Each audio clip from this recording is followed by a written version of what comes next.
When people told themselves their past with stories, explained their present with stories, foretold the future with stories, the best place by the fire was kept for the storyteller.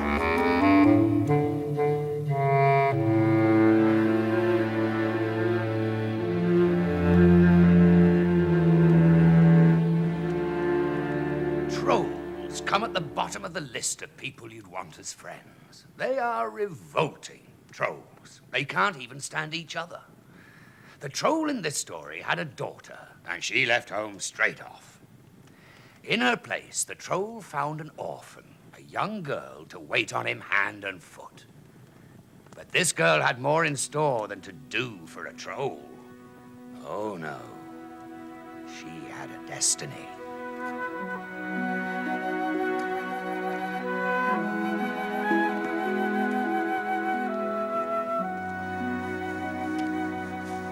Now, Anya had no father and mother, and the troll was the other, so she obeyed him, cruel though he was.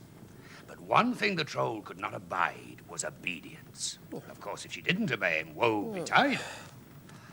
I should have said, trolls are always contradicting themselves. And the troll liked to contradict himself with a heavy stick. It made a horrid sound as it flew through the air and onto the poor girl's back. Blue he contradicted on her back, black and blue. I'm off with that. Inside this sack are being 20 pounds of feathers. Strip them and pack them before I come back. Yes, sir. And remember, I'm being allergic to feathers. A single one upsets my nose, a quivering and a quaking, a shimming and a shaking, and I don't like it. Be thank you to me, and full of great. That's impossible. By herself, that's not fair. I know. She plucks and cleans and packs, but still the feathers fill the room, still the feathers fight the sacks.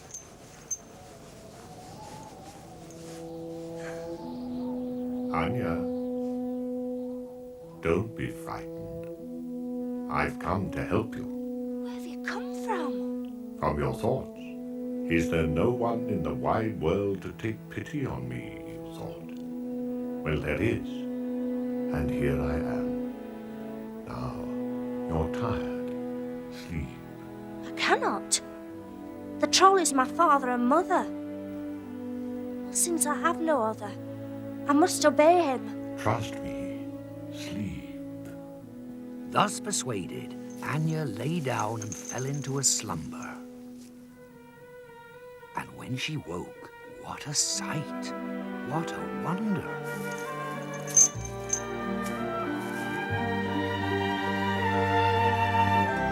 Thank you.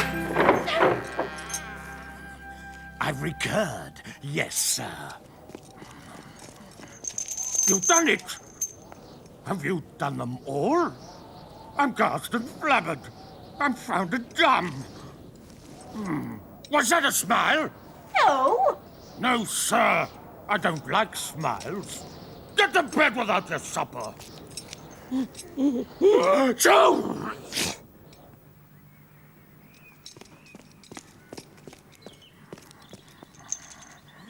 Arise and wiki. I'm having another job for you.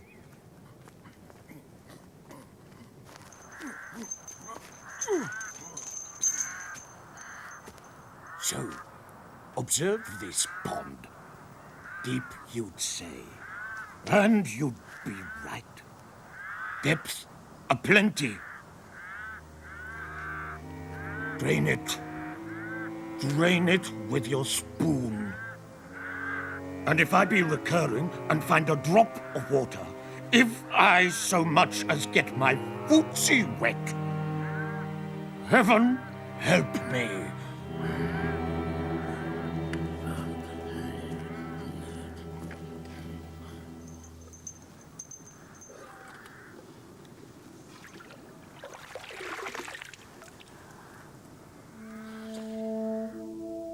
Anya. Oh, Lion, my spoon is full of holes. You're tired, my little. Lie down and sleep a while. No, I dare not. For my lord the troll will beat me with his terrible stick. Lie down. And then the lion padded to the pond and drank and drank and drank his fill, and long before sunset had drunk it dry. Well, I'm recurred. Is the pond dry? Yes! Yes?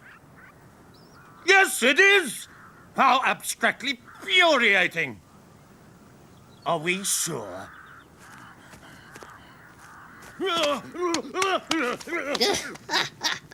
You may laugh, but the troll's fall cost the poor girl dear.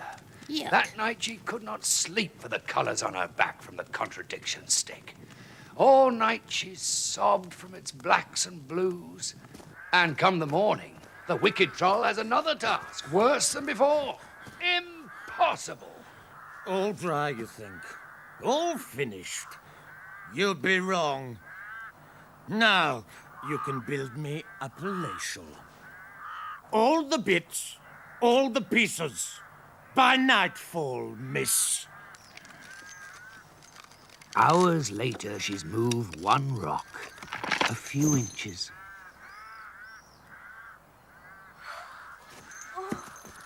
Dear Lion, but now even you cannot help me.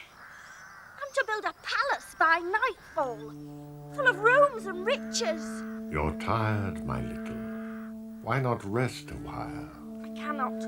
I dare not. Sleep, rest. And sleep she does, lying down beside him. And as she dreams, such magic.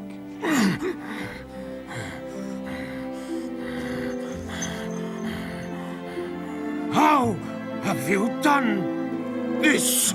I know I've not done as you asked.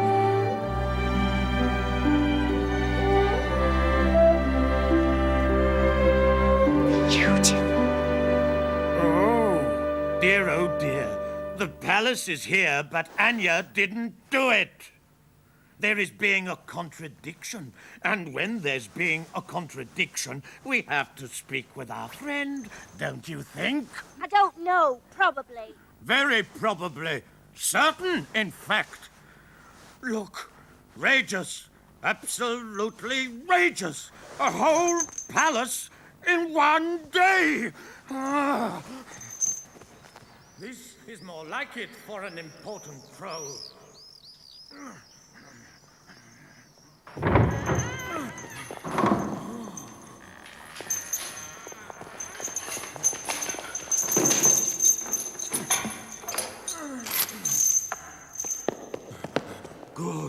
Good. Chicken! Good! Yes, sir. And what about sherry? Is there a celery for wine? Go and be seeing. Try that door. Can't reach. Ah!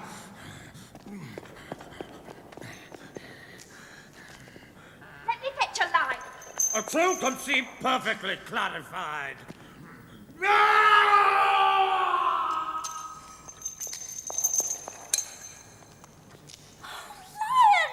Quick! The troll's in terrible trouble! I know.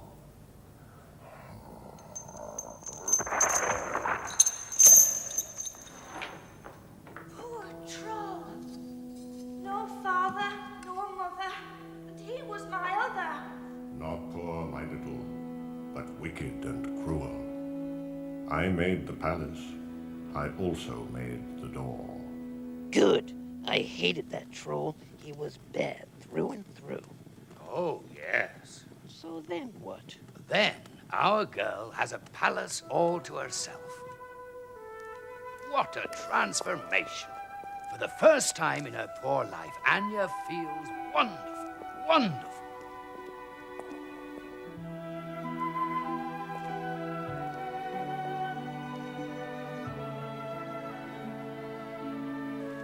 And when word spreads of a lovely thing alone in a grand and palace, well, they flock to her, the suitors, in droves. Prince la-di-da of here, Prince la-di-da of there, but they're a trifle too much la, or a little too much dee, and occasionally plain da. And a year goes by until one morning she stands sighing at her window, and oh, who's this? He looks up, she looks down, he smiles, she smiles. Little fish swim up and down her back, and suddenly each day she wants flowers in her room, flowers at her table, flowers for her hair, and gradually smiles turn to words, and words turn to whispers, and whispers turn to kisses. It's love. She falls for the gardener. Why not? She was a servant turned princess. Why not a gardener turned prince? You are my true bride. Am I? Then let no one else ever kiss your cheek. Never. Never, ever. Never, he says. Never, ever. But I'm sorry. Hurt lurks, pain prowls, sorrow simmers. Why? What happens? Does the troll come back? Oh, no. No. Well, yes, in a manner of speaking. Yes, he does. Anya's wedding day is beckoning. Her beloved sets off one morning the long journey to the village. He has appointments with the tailor and the barber and the shoemaker. Spruced up he's going to be. Won't you come? No. There is my trousseau to sew, and you mustn't see it. But I'll count the minutes until you are home. And she does. She counts the minutes, counts them into the hour when the lamps must be lit, counts them as fear curdles her stomach, counts the minutes as they turn into days, as the tears begin to come. 1, 2, 3. Where was he? No one knew. And Anya could stand it no longer. She set out alone in search of her sweetheart. Until one day she finds herself wandering in the snow, lost and dejected. Anya. And without a word, the lion sets Anya on his back and starts off, bounding through the snow, huge strides, impossible speeds, over cliff and cavern, crevasse and chasm, cave and canyon, helter-skelter to a far-off land. And there, in sight of a town, the lion sets her down. Now you must go. Take these. Inside there are gifts. Use them wisely. Oh, thank you, dearest lion. And Anya walks on, carrying the 3 gifts.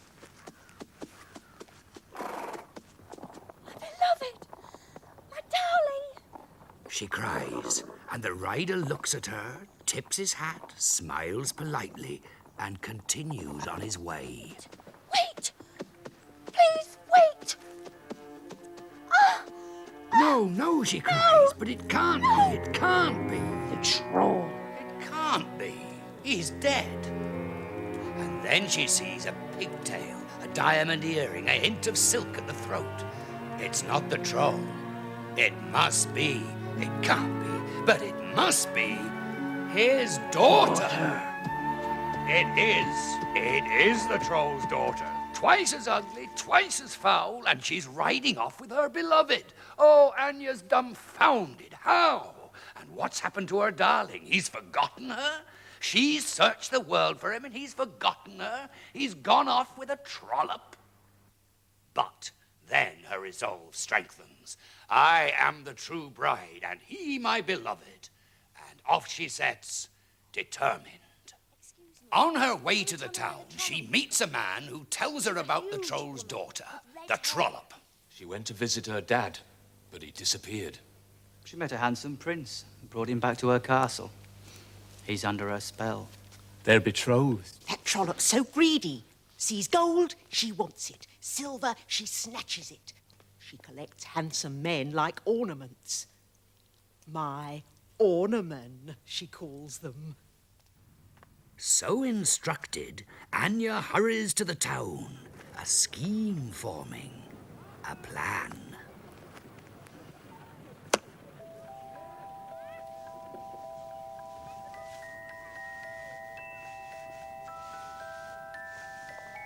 Oi! That's being lovely prettiness. I need it. Madam, I'm descending. Is there a cost involved? I'm expecting it's a gift for your queen. How kind, and thank you. it's magic, Your Majesty. It cannot be sold, only exchanged. Exchanged? For what? Be more clarified. A night with your betrothed. With my new ornament? Outrageous! Then you must keep what is yours and me what is mine.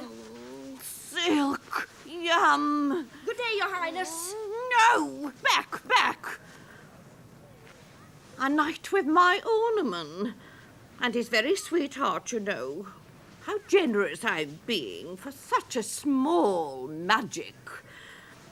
Yes. All right. Yes. The bargain is struck. The true bride to spend a night with her beloved. Alone, she thinks. Once alone, he'll know me. My love. My dearest. It's me, your true bride. But he wouldn't wake, Please wake up. couldn't wake. Please. And how could he? For in the cup by his bed was a sleeping herb.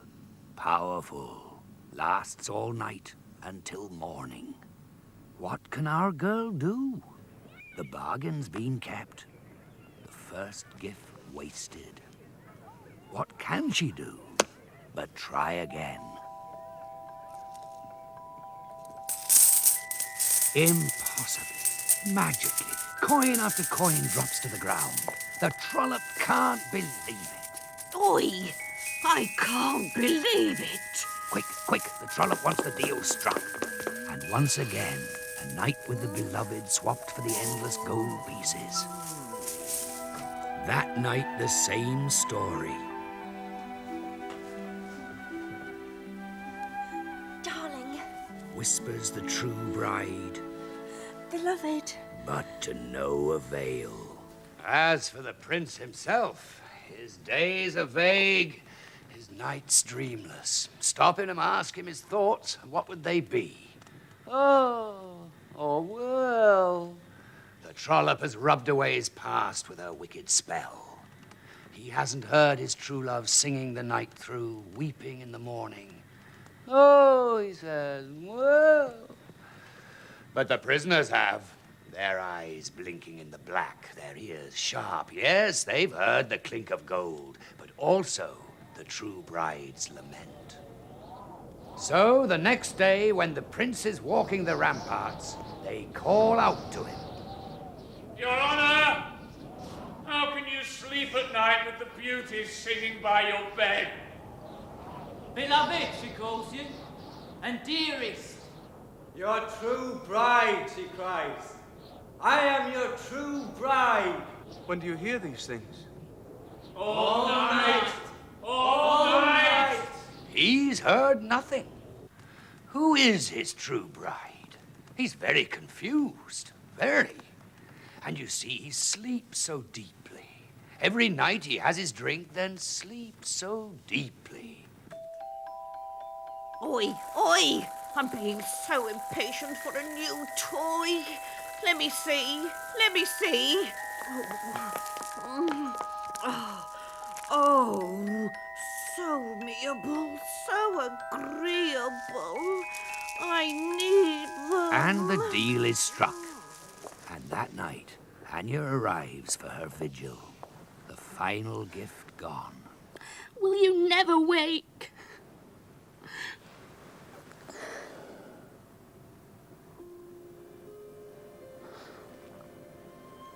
Don't cry. What? Oh, my darling. No, not there. I promise, you see, Not on my cheek. Me! You promised me! And with that, she kissed him, and the trollop's spell over him fell away, and his head cleared. Such a tender kiss, such sweetness of cheek. My true bride. He whispers. My true bride. At the very same moment, in the vaults of the castle, a strange thing happens. Very odd. Oh, come back, my goldies, my silknesses, my die-dies.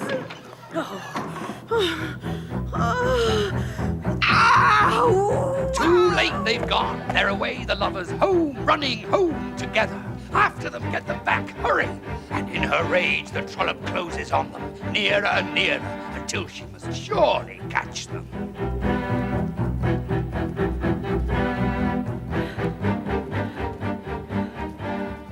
But look, she can't believe it. Look who's here.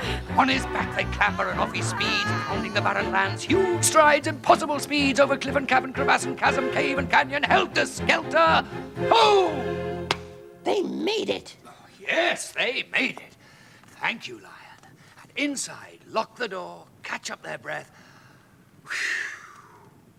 They light a fire and exchange their stories. And in between hugs and all the while kisses, the lion tosses back his proud mane and pads away, leaving the lovers, but not before a final task unseen. What?